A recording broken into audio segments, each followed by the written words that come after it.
Hello বন্ধুরা, শুভ দুপুর। তো চলো আজকে কি কি দিয়ে খাওয়া শুরু করতেছি তোমাকে দেখাচ্ছি। প্রথমে খাই নিলাম বেগুন ভাজা দিয়ে।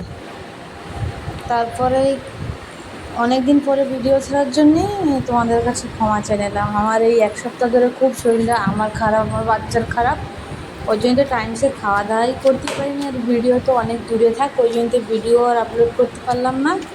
তো দেখো, তারপরে শাক ভাজা দিয়ে খাচ্ছি। আর তারপরেই আছে কলা দিয়ে মাছ দিয়ে তরকারি করছি। তা কব কি বন্ধুরা, আজকে দেখো কলার কালারটা দেখেই তরকারি আমার খেতে ইচ্ছা করতেছিল না। রাত্রে সবজি কাটিয়ে রাখছি, সকালে উঠতে দেবে বর, সকাল সকাল রাঁধিয়ে দেবো। তা কলা কাটিয়ে রাখলে কীরকম একটা কালকো কালো ভাব হয়ে যায়। আমি রাত্রে ধুয়ে মুয়ে রাখছি, সকালে আর ধুইনি, ওই জন্য যে দেখো আসে কলার কালারটা কীরকম হয়েছে। তা খাইতে ভালো হয়েছে, যে তার দেখতে না ভালো লাগলে খাইতে তো ভালো লাগবে না না। তারপরে শেষ পাশে খালাম একটা আম। খেয়ে আজকের ভিডিও এই পর্যন্ত শেষ করলাম।